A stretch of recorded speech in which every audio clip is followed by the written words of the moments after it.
உண்மைக்காக உயிரையும் கொடுக்கக்கூடிய இமயமலையே, வாழ்க்கையில உள்ளதை உள்ளபடி பேசக்கூடிய ஆழக்கடலே, உண்மை என்ற வார்த்தைக்காக தீயவரை சுட்டெரிக்கும் அக்னி பிளம்பே, வாழ்க்கையில எப்பேற்பட்ட தடைகள் வந்தாலும் தீமைக்கு தலை வணங்காத சிங்கமே.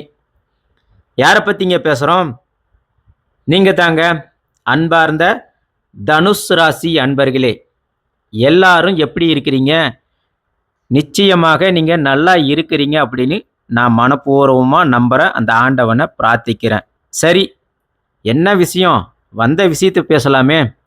அதாவது இன்னைக்கு இந்த வீடியோவில் நம்மளுடைய தனுஷ் ராசிக்காரங்க வாழ்க்கையில் எந்த திசையில் தலை வச்சு படுத்தா கோடீஸ்வர யோகம் உண்டாகும், குடும்பத்தில் மகிழ்ச்சி உண்டாகும், செல்வம் பெருகும், அதே போல் எந்த திசையில் தலை வச்சு படுத்தா உங்களுக்கு உடல் ஆரோக்கியம் பாதிப்பை ஏற்படுத்தும், எந்த உறவு உங்களுக்கு நன்மை செய்யும், எந்த உறவு உங்களுக்கு தீமை செய்யும் அப்படின்றத பற்றி பார்க்க போகிறோம். அதே போல் நீங்கள் எந்த ஆலயங்களுக்கு சென்று வருவது உங்களுக்கு வாழ்க்கையில் முன்னேற்றத்தை உண்டாக்கும், நீங்கள் செய்ய வேண்டிய பரிகாரங்கள் என்ன அப்படின்னு இந்த வீடியோவில் நாம் முழுமையாக பார்க்க போகிறோம். அதனால் தயவு செஞ்சு தனுஷ் ராசி அன்பர்களே, பல சுவாரஸ்யமான புராண கதைகள்லாம் நான் சொல்ல போகிறேன். அதனால் இந்த வீடியோவை மறக்காமல் ஸ்கிப் பண்ணாமல் பாருங்கள். இந்த வீடியோ உங்களுக்கு பிடிச்சிருந்துச்சுன்னா லைக் பண்ணுங்கள், உங்கள் ஃப்ரெண்ட்ஸுங்களுக்கு ஷேர் பண்ணுங்கள். சரி, வாங்க வீடியோவுக்கு போகலாம். பொதுவாக இந்த தனுஷ் ராசிக்காரங்க யாருங்க? இவங்களுக்குன்னு ஒரு வரலாறு புராண கதை இருக்கணும்ல. அதுக்கு முன்னாடி ராசிங்க எப்படி உருவாச்சுன்னு பார்க்கலாம். ஒரு காலகட்டத்தில், அதாவது அந்த காலகட்டத்தில் இந்த ராசிகளை வச்சு தான் மனிதர்களுடைய குணாதிசயங்களையும் வாழ்வியில் அவங்க போகக்கூடிய பாதைகளுக்கு வழிகாட்டியாகவும் உருவாக்கப்பட்டது தாங்க இந்த ராசிகள். அப்படி இருக்கும்போது இந்த தனுஷ் ராசி எப்படிங்க உருவாச்சு அப்படின்னு பார்த்தீங்கன்னா, பழைய புராண கதைப்படி ஒரு காலத்தில் மது, கைடபன் அப்படின்னு 2 அசுரர்கள் இருந்தாங்க. இந்த அசுரர்கள் என்ன செஞ்சாங்க அப்படின்னு பார்த்தீங்கன்னா, பிரம்ம தவ கோலத்தில் தவம் செஞ்சுட்டு இருக்கும்போது அவர் வாயிலிருந்து வந்த இந்த வேதங்களில் சில முக்கியமான வேதங்கள் வெளியே வரும்போது அந்த வேதத்தை இந்த 2 அரக்கர்கள் என்ன செஞ்சாங்கன்னா, அதை பிடிச்சு ஆழ்கடலில் எடுத்துட்டு போய் மறைச்சி வச்சிட்டாங்க. அப்படி மறைச்சி வைக்கும்போது என்னாச்சு அப்படின்னு பார்த்தீங்கன்னா, அந்த வேதம் இல்லாததுனால இந்த உலகமே ரொம்ப இருண்டு போயிடுச்சு. அதாவது அறிவு, தர்மம், நீதி இது எல்லாமே அழியிற சூழ்நிலைக்கு போய் அக்கிரமம் தலையெடுத்து ஆடுச்சு. அப்படி இருக்கும்போது இந்த தேவர்கள் எல்லாம் என்ன செஞ்சாங்கன்னா, உடனே ஓடி போய் மகாவிஷ்ணுவிடம் பிரார்த்தனை செஞ்சாங்க, வேண்டுதல் கோரிக்கையெல்லாம் வச்சாங்க. எப்பா மகாவிஷ்ணு தெய்வமே, எப்படியாவது இந்த உலகத்தை காப்பாத்துங்க, அப்படி காப்பாற்றலைன்னா இந்த உலகம் அழிஞ்சிரும், நீங்கள் இந்த வேதத்தை மீட்கலைனாலும் இங்கே உண்மை, நீதி, நேர்மை எல்லாம் தர்மமே அழிஞ்சிடும் அப்படின்னு முறையிடுறாங்க. அந்த முறையிட கேட்ட மகாவிஷ்ணு அவங்க முன்னாடி அயகிரிவர் அவதாரத்தை உருவெடுக்கிறார். அதாவது எப்படி? அயகிரிவர் அவதாரத்தில் பாதி மனுஷனாகவும் பாதி குதிரை வடிவத்திலையும், ஒரு கையில் வில்லோட ஒரு கையில் அம்போட வீர தோற்றத்தோட பிரதிபலிக்கிறார். பிரதிபலிக்கிறது மட்டும் இல்லாமல் தன் கையில் வச்சு இருந்த வெள்ளி வில்லு அம்பை கொண்டு அந்த அசுரர்களிடம் மோதுறாரு.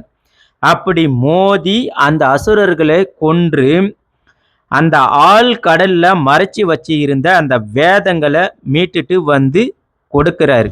அப்படி அந்த வேதங்களை மீட்டுட்டு கொடுக்கும்போது மறுபடியும் இந்த உலகத்துல தர்மம் தலை நிமிர்ந்து நின்றுச்சு. அதனால தேவர்கள், பிரம்மா, விஷ்ணு, சிவபெருமான் இவங்க இந்த ஐகிரிவர் உருவத்தை பின்னாறு இந்த வானில, அதாவது வானில நட்சத்திர மண்டலத்தில் ராசி மண்டலம், இந்த 12 ராசிகளில் தனுசு ராசி அப்படின்னு 9வது இடத்துல நியமிச்சாங்க. அதாவது இந்த உருவத்தை பிரதிபலிக்கிற மாதிரி நட்சத்திர மண்டலத்தில் பதிஞ்சாங்க. இப்படி தான் இந்த தனுசு ராசி உருவானதா புராண கதை இருக்குங்க. சரி, தனுசு ராசிக்கு அதிபதி யாருங்க? உங்களுக்கே தெரியும். அதாவது காலபுருஷ தத்துவத்தில் 12 ராசிகளில் 9வது ராசியாகவும், வில் அம்பு கொண்டு நெருப்பு தத்துவத்தை அடிப்படையாக கொண்ட தனுசு ராசி அன்பர்களே, பொதுவாக உங்களுக்கு அதிபதி யாருங்க? எல்லாருக்குமே தெரியும். தனுசு ராசிக்கு அதிபதி குரு பகவான். அதாவது தேவர்களுக்கு குருவாகவும் நவ கிரகங்களில் ஒருவராகவும் முதன்மையானவராகவும் இருக்கக்கூடிய குரு பகவான் தான் தனுசு ராசிக்கு அதிபதிங்க. இவர் எப்படிங்க பிறந்தாரு? அதாவது அங்கிரஹார முனிவர் அவருக்கும் சித்ரா தேவி அவங்களுக்கும் பிறந்தவர் தாங்க இந்த குரு பகவான். இவருக்கு இன்னொரு பெயர் இருக்குதுங்க, பிரகஸ்பதி, அதாவது வியாழன் அப்படின்னு அழைக்கப்படுவார். சரி, குரு பகவான்னா யாருங்க? நீங்களே சொல்லுங்க. குரு இருக்கிறாருன்னா தலைமை பண்புங்க, நல்ல அறிவு, ஞானம், கல்வி, அதே போல் நம்பிக்கை, தர்மம், நீதி, இதுக்கெல்லாம் குரு பகவான் தான் உறுதுணையாக இருப்பாருங்க. அதே போல் அன்பு, கருணை, நல்ல முன்னேற்றம், செழிப்பு, இதுக்கு எல்லாம் குரு பகவான் தான் உறுதுணையாக இருக்கிறாருங்க. அப்போ ஒரு ராசிக்கு குரு இருக்கிறாருன்னா நிச்சயமாக அவங்க ஒரு ஆசிரியராக இருப்பாங்க, மற்றவர்களுக்கு முன்னோடியாக இருப்பாங்க. சரி, அப்படி இருக்கக்கூடிய தனுசு ராசிக்காரர்கள் இவங்களுடைய பலம் என்னங்க? அதே போல் இவங்களுடைய பலவீனம் என்னங்க? அதை பற்றி பார்க்கலாங்க. பொதுவாக தனுசு ராசிக்காரங்க உண்மையாகவும் நேர்மையாகவும் இருக்கக்கூடியவங்க. இவங்க மனசில் என்ன தோணுதோ அதை ஓப்பனாக வெளிப்படையாக சொல்லிடுவாங்க. உதாரணமாக தனுசு ராசிக்கு நண்பர்களே இருக்கிறாங்கன்னு வச்சுக்கோங்க. அந்த நண்பன் தவறு செஞ்சான்னு வச்சுக்காங்க, அதை வெளிப்படையாக நீ செய்யறது தப்புடா அப்படின்னு நேரடியாக சொல்லிடுவாங்க. அதே போல் அதை கோபமாகவும் குற்றச்சாட்டோடு இவங்க மனசில் வச்சு சொல்ல மாட்டாங்க.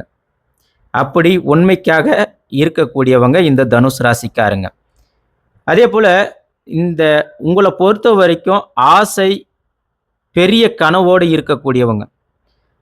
இவங்க எப்பவுமே பார்த்தீங்கன்னா இவங்களுடைய இலக்கு அப்படின்றது சின்னதாக இருக்காதுங்க, பெருசாக தான் இருக்கும். ஒரு சின்ன விஷயமாக இருந்தாலும் சரி, அதை நான் பெருசாக செய்யணும், சாதிக்கணும்னு நினைக்கக்கூடியவங்க 12 ராசியில் தனுசு ராசியை அடிச்சிக்கிறதுக்கு ஆளே கிடையாதுங்க. உதாரணமாக சொல்லணும்னா, தனுசு ராசிக்காரங்க இவங்க ஒரு வேலைக்கே போகிறாங்கன்னு வச்சுக்காங்க. இந்த வேலைக்கு போனாலும் நாளைக்கு இதனா ஒரு தனி ஆளாக இருந்து பெரிய பிஸ்னஸ் செய்யணும் அப்படின்னு பெரிய அளவில் பெரிய கனவோடு யோசிக்கக்கூடியவங்க இவங்க தாங்க. அதே போல் இவங்க நல்ல அறிவாளித்தனமாக இருப்பாங்க, நல்ல புத்தகம் படிப்பாங்க. இவங்களுடைய ஆசையை பார்த்திங்கன்னா அதிகமாக வெளியில் பயணம் செய்வாங்க. ஆன்மீகத்தில் அதிக ஈடுபாடு கூடியவங்க. ஒரு விஷயம் புதுசாக வருதுன்னா அதை கற்றுக்கிறதுல இவங்களை அடிச்சிக்கிறதுக்கு ஆளே கிடையாதுங்க. ஒரு உதாரணமாக சொல்லணுமா, ஒரு சின்ன விஷயமோ பெரிய விஷயமோ அது எப்படி அப்படின்னு நுணுக்கமாக கற்றுக்கிற மனப்பான்மை தனுசு ராசிக்காரங்கிட்ட மட்டும்தாங்க இருக்குது. அடுத்ததாக உங்களை பொறுத்த வரைக்கும் நீங்கள் என்றைக்குமே சுதந்திரமாக இருக்கணும்னு நினைக்கக்கூடியவங்க, சந்தோஷமாக இருக்கணும்னு நினைக்கக்கூடியவங்க. இவங்களுக்கு கட்டுப்படுத்தினீங்கன்னா கண்டிப்பாக உங்களுக்கு பிடிக்கவே பிடிக்காது. நல்லா சுதந்திரமாக, சந்தோஷமாக, சிரிச்சுக்கிட்டே இருக்கணும், உற்சாகமாக வாழ்க்கையை வாழணும்னு நினைக்கக்கூடியவங்க. உங்களுக்கு நேரமே இருக்காது, ஆனால் ஒரு குறிப்பிட்ட நேரம் டைம் கிடைச்சா கூட போதும். அந்த கேப்பில் தனுசு ராசிக்காரங்க குடும்பத்துடன் இல்லைன்னா உங்கள் நண்பர்களுடன் அந்த டைமை ஸ்பெண்ட் பண்ணி நல்ல ஜாலியாக வாழ்வீங்க. அந்த நல்ல குணம் உங்ககிட்ட இருக்குங்க. சரி, உங்களுடைய பலவீனம் என்னங்க? உங்களுடைய பலவீனம் என்ன அப்படின்னு பார்த்தீங்கன்னா, சில நேரத்தில் தனுசு ராசிக்கு அதிக நேர்மையாக இருப்பீங்க, சில சமயம் அதுவே உங்களுக்கு கஷ்டத்தை கொடுக்கும். அதாவது உண்மையை பேசுகிறோம் அப்படின்ட்டு மனசில் இருக்கிறத தாராளமாக எடுத்து சொல்லிடுவீங்க. ஆனால் அதை கேட்குறவங்கள காயப்படுத்திடுதுங்க. உதாரணமாக சொல்லணும்னா, எங்களுக்கு தெரியாததெல்லாம் ஒன்றுமே கிடையாது அப்படின்னு நீங்கள் தனுசு ராசிக்காரங்க சொல்லுவீங்க. இதெல்லாம் நீ செய்கிறதெல்லாம் ஒரு வேலையா, இதெல்லாம் எங்களுக்கு சப்ப மேட்ரு அப்படின்னு நீங்கள் சொல்லுவீங்க. ஆனால் அது நீங்கள் ஜாலியாகவும் யதார்த்தமாகவும் சொல்கிறீங்கன்னு எங்களுக்கு தெரியுது. ஆனால் அது சில சமயம் அவங்க மனசை புண்படுத்திடுது. அடுத்ததாக உங்ககிட்ட ஒரு விஷயம் நீங்கள் செய்யணும்னு ரொம்பவே ஆர்வமாக இருப்பீங்க. சில டைம் பார்த்துக்கலாம்பா அப்படின்னுவீங்க. ஒரு விஷயத்தில் இறங்கும்போது ஆர்வத்துடன் இறங்குவீங்க. ஆனால் அது போக போக சலிச்சு போயிட்டு போட மெதுவாக செஞ்சுக்கலாம் அப்படின்னு விட்டுருவீங்க. அதுக்கும் ஒரு உதாரணம் சொல்லணும்னு வச்சுக்கோங்க. இந்த தனுசு ராசிக்காரங்க ஜிம்முக்கு போய் சேர்ந்துருவாங்க. ஆரம்பத்தில் என்ன பண்ணுவாங்க, நல்லா ஒர்க் அவுட் பண்ணுவாங்க, நல்ல எனர்ஜியாக செய்வாங்க. ஒரு மாதம் கழியட்டும் பாரு, அதுக்கப்புறம் போகலாமா வேணாவா, சரி விடு யார் போகிறது அப்படின்னு விட்டுருவீங்க. அதே போல் சுதந்திரத்தை விரும்பக்கூடியவங்க, ஆனால் கட்டுப்பாடுகளை ஏற்றுக்க மாட்டீங்க. அதாவது உங்கள் வாழ்க்கையில் நான் இப்படி தான் வாழணும் அப்படின்னு சுதந்திரமாக நான் இங்கே போவேன், அங்கே போவேன், நான் எங்கேனா போய் சுற்றிட்டு வருவேன், இந்த நேரத்துக்கு தான் வருவேன், நான் இப்படி தான் பண்ணுவேன் அப்படின்னு நீங்கள் நினைப்பீங்க. அதுக்கு உங்களுக்கு கட்டுப்பாடு அப்பாவோ அம்மாவோ இல்லை கணவனோ மனைவியோ இல்லை இதுதான் வாழ்க்கை, இப்படி தான் போகணும், இந்த நேரத்துக்கு போகணும், இவ்வளோ நேரத்துக்கு வரணும்னு சொன்னால் உங்களுக்கு கட்டுப்பாடு போட்டால் நீங்கள் ஏற்றுக்கவே மாட்டீங்க. அது ஏற்றுக்கிற குணம் உங்ககிட்ட கிடையவே கிடையாது. அதே போல் நீங்கள் ஒரு ஆஃபீஸ் வேலைக்கே கூட போகிறீங்கன்னு வச்சுக்கோங்க. ஒரு ஒர்க்குன்னா எப்படி ரூல்ஸ் அண்ட் ரெகுலேஷன் என்ன, காலையில் 9 மணிக்கு ஆஃபீஸுக்கு போனாங்கன்னா சாயங்காலம் 5 மணி 6 மணிக்கு வேலைக்கு முடித்து வீட்டுக்கு வந்துடுவோங்க. ஆனால் உங்களை பொறுத்த வரைக்கும் அப்படி உட்காந்து வேலை செய்கிற பக்குவம் உங்களுக்கு கிடையவே கிடையாது. அப்படி மீறியும் நீங்கள் வேலைக்கு போகிறீங்கன்னா அதிகபட்சம் 2-3 நாள் வேலை செஞ்சிங்கன்னா போதும், அதுக்கப்புறம் வீட்டில் வந்து உட்காந்துருவீங்க. என்னாலாம் முடியாதுடா அப்படின்னு சொல்லுவீங்க. இது உங்களுடைய பலவீனமாக இருக்குங்க. அதே போல் அதிக தன்னம்பிக்கை சில நேரத்தில் அதுவே உங்களுக்கு தவறான வழிக்கு கொண்டு போயிருங்க. உதாரணமாக சொல்லணும்னா, எதையும் நான் பண்ணிடுவேன்பா, என்னால் முடியும்பா, இதெல்லாம் ஒரு மேட்ரா அப்படின்னு அதிக தன்னம்பிக்கையோடு இருப்பீங்க. ஆனால் அதுவே சில சமயத்தில் சாத்தியம் இல்லாமல் போகும். அதில் நீங்கள் பலவீனம் ஆயிடுவீங்க. ஒரு சின்ன ஒரு பிஸ்னஸே நீங்கள் செய்கிறீங்கன்னா கூட அது முதல்ல உங்களுக்கு தெரிஞ்சதாகவே இருந்தாலும் ஸ்டெப் பை ஸ்டெப்பாக போனீங்கன்னா வாழ்க்கையில் அந்த பிஸ்னஸ் நல்ல முன்னேற்றத்தை கொடுக்கும். இதெல்லாம் எனக்கு சப்ப மேட்ரு, இதே அப்படியே பெருசாக பண்ணுறோம் பாரு, சும்மா தெறிக்க விடுறோம் பாரு அப்படின்னு சொல்லி சில சமயம் சிக்கலில் போய் மாட்டிடுவீங்க, பணத்தை இழப்பீங்க, அதால் பிரச்சனைகள் உண்டாகும். பிரச்சனை மட்டும் இல்லாமல் கடன், கேஸு, கோர்ட்டு, வழக்கு அப்படின்னு சில டைமு பெரிய ரிஸ்க்கை எடுத்து சிக்கலில் போய் மாட்டிக்கிறீங்க.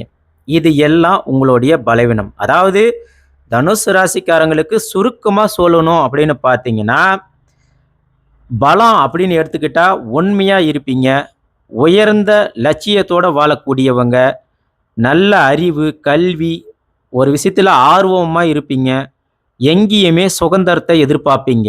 இது எல்லாம் உங்களுடைய பலம். அதே பலவீனம் அப்படின்னு எடுத்துக்கிட்டிங்கன்னா, சில டைமு அதிக உண்மையாக இருக்கிற மாதிரி நேர்மையாக இருக்கிற மாதிரி காமிச்சிருவீங்க, பொறுமை உங்ககிட்ட கிடையாது, சில டைமு கட்டுப்பாட்டுக்களை வெறுக்கக்கூடியவர்களாக இருப்பீங்க. அதே போல் அதிக தன்னம்பிக்கை உங்களுக்கு பலவீனத்தை உண்டாக்குதுங்க. இதுதான் தனுசு ராசியோட பலம் பலவீனம். சரி, இப்பேற்பட்ட தனுசு ராசிக்காரங்க எந்த திசையில் தலை வைத்து படுத்தால் கோடீஸ்வர யோகம் உண்டாகும், அதே போல் எந்த திசையில் தலை வச்சு படுக்கக்கூடாது அப்படின்றத பற்றி இப்போ முழுமையாக பார்க்க போகிறோங்க. பொதுவாக தனுசு ராசிக்காரர்களுக்கு அதிபதி குரு பகவான் அப்படின்றதுனால, குரு அப்படின்னாவே அறிவு, செல்வம், தர்மம், ஆசீர்வாதம், ஓகேங்களா? அதனால் தனுசு ராசிக்காரங்க முடிஞ்ச வரைக்கும் உங்களுக்கு குரு திசை வடகிழக்கு திசையில் தலை வைத்து படுக்கிறது நல்ல யோகத்தை கொடுக்குங்க. அதாவது நான் சொல்ல வர்றது ஈசானி மூலையில் நீங்கள் தலை வச்சு படுக்கிறது உங்களுக்கு குழந்தை பாக்கியம், கல்வி, செல்வம், குடும்ப சந்தோஷம், எல்லாமே உங்களுக்கு கிடைக்கும். ஏன்னா, ஈசானி மூலை அப்படின்றது பரமசிவனுடைய திசையாகும். இந்த திசையில நீங்க தலை வச்சு படுத்தீங்கன்னா, ஆன்மீகமும், அறிவும் கிடைக்கக்கூடிய திசைங்க. உதாரணமா சொல்லணும்னா, தனுசு ராசிக்காரங்க மாணவர்களாக இருக்கிறீங்கன்னு வச்சுக்கங்க. நீங்க வடக்கு திசையில தலை வச்சு படுத்தீங்கன்னா, கான்சன்ட்ரேஷன் அதிகமாக கிடைக்கும். மெமரி பவர் அதிகரிக்கும்.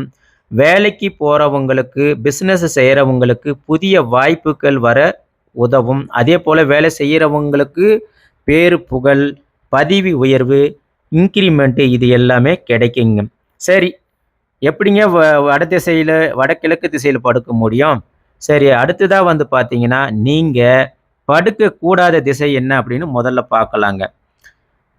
தெற்கு திசையில முடிஞ்ச வரைக்கும் தனுசு ராசிக்காரர்கள் இத்தனை நாளாக படுத்தாலும் சரி, இனி படுக்காதீங்க. ஏன்னா, இது யமனுடைய திசை. பொதுவா மத்த ராசிக்காரர்களுக்கு அவங்களுடைய ராசி கட்டத்தின்படி யம திசையில படுக்கும்போது, அவங்களுக்கு செல்வங்கள் கிடைக்கிறதுக்கு வாய்ப்புகள் இருக்கு. அதேபோல நீண்ட ஆயுள் கிடைக்கிறதுக்கு வாய்ப்பு இருக்கு. ஆனா, தனுசு ராசிக்காரங்கள பொறுத்தவரைக்கும், நீங்க யமன் திசையில படுக்கும்போது தலை வச்சு படுத்தீங்கன்னா, உடல் சோர்வு ஏற்படும். சின்ன சின்ன உடல் உபாதைகள் ஏற்படும். உடல்ல நோய் உருவாகிறதுக்கு வாய்ப்பு இருக்கு. மன அழுத்தம் வரும். வேலை செய்கிற இடத்துல, தொழில் செய்கிற இடத்துல எல்லாத்துலேயுமே பிரச்சனைகள் உண்டாகும். கேஸ், கோர்ட் பிரச்சனைகள் வர வாய்ப்புகள் இருக்கு. ஒரு பக்கம் பணம் வந்தாலும் அது உங்கள் கையில் நிற்காது. கடன் வாங்க வேண்டிய சூழல் வரும். இதனாலேயும் பிரச்சனைகள் வர வாய்ப்புகள் இருக்கு. அடுத்ததாக மேற்கு திசை. இதை எடுத்துக்கிட்டாலும் நீங்கள் வருண் பகவானுடைய திசையாக இருக்கிறதுனால இந்த திசையிலையும் நீங்கள் தலை வச்சு படுக்கக்கூடாதுங்க. அப்படி நீங்கள் தலை வச்சு படுத்து இருந்தாலும் இனி தலை வச்சு படுக்காதீங்க. ஏன்னா இந்த திசையில் வந்து பார்த்தீங்கன்னா மனக்குழப்பங்கள் அதிகமாக வரும்.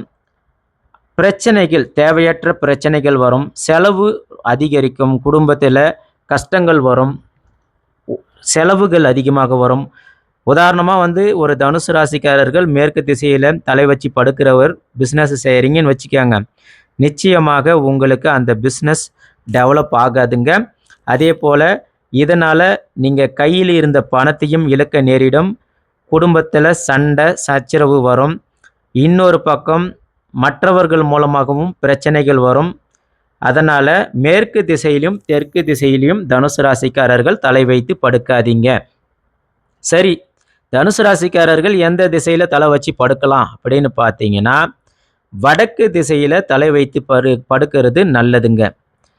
ஆனால் நீங்கள் கேட்கலாம், இது வந்து பூமியோடைய காந்த ஈர்ப்பு விசைப்படி வடக்கு திசையில் நம்ம தலை வச்சு படுத்தா உடம்புக்கு நல்லது இல்லை அப்படின்னு கேட்பீங்க.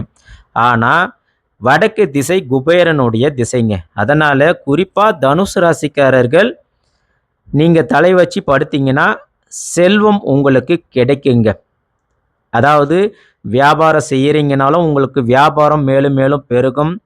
வீடு வாங்குவீங்க, வண்டி, வாகனம், நிலம் எல்லாம் வாங்குவதற்கான சூழல் அமையுங்க. உங்களுக்கு நிதி வளர்ச்சி கிடைக்கும். ஷேர் மார்க்கெட்டில் இன்வெஸ்ட் பண்ணுறீங்கன்னா நிச்சயமாக லாபம் கிடைக்கும்.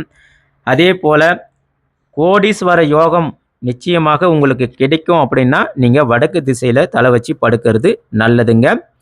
அதே போல் லாபமும் பெருக்கும். குடும்பத்தில் கணவன், மனைவி, குழந்தைகள் அப்படின்னு ஒரு சந்தோஷமாக இருப்பீங்க. மகிழ்ச்சியாக ஆன்மீகமாகவும் கோயிலுங்களுக்கெல்லாம் போயிட்டு வருவீங்க. அடுத்ததாக கிழக்கு திசை. கிழக்கு திசை இந்திரனுடைய திசை. இன்னொரு வகையில் பார்த்தீங்கன்னா சூரியன் உதயமாகும் திசை, சூரியனுடைய திசை.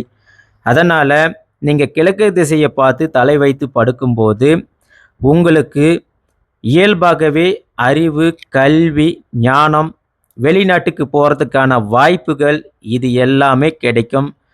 100% குடும்பத்தில் சந்தோஷம் நிலைக்குங்க. பிள்ளை இல்லாதவங்க தனுசு ராசிக்காரர்கள் கிழக்கு திசையில் தலை வச்சு படுத்தீங்கன்னா நிச்சயமாக பிள்ளை பெறும் பாக்கியம் கிடைக்குங்க. ஏன்னா சூரியன் யார்? அதிகாரம், அரசியல், அரசாங்கம் இது எல்லாமே உங்களுக்கு கிடைக்க வாய்ப்பு இருக்குது. அதே போல் பேர், புகழ் இது எல்லாமே கிடைக்கும் கிழக்கு திசையில் நீங்கள் தலை வச்சு படுக்கும்போது.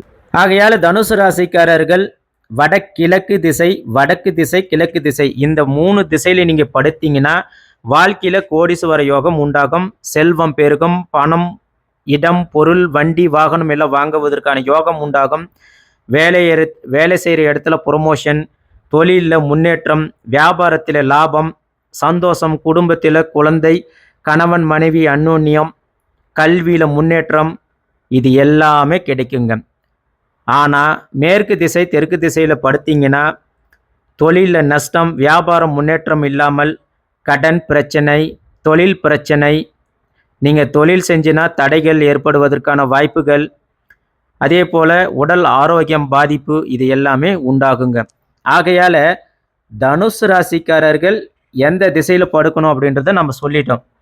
அடுத்ததாக தனுசு ராசிக்காரர்கள் முடிஞ்ச வரைக்கும் குரு பகவானுடைய ஆலயம், அதாவது ஆலங்குடியில் குரு பகவானுடைய ஸ்தலமாக இருக்கிறதுனால நீங்கள் தயவு செஞ்சு அந்த ஆலயத்துக்கு சென்று குரு பகவானை வழிபாடு செஞ்சீங்கன்னா நிச்சயமாக வாழ்க்கையில் நல்ல முன்னேற்றத்தை காண்பீங்க.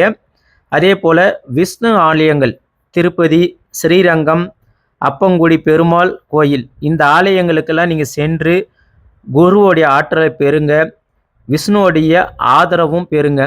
அதே போல் தட்சிணாமூர்த்தி, குரு தெய்வமாக தர்மத்தை காக்கக்கூடிய தனுசு ராசிக்காரர்கள் தட்சிணாமூர்த்தியை வழிபட்டிங்கன்னா அறிவு, செல்வம் எல்லாமே உங்களுக்கு கிடைக்கும்.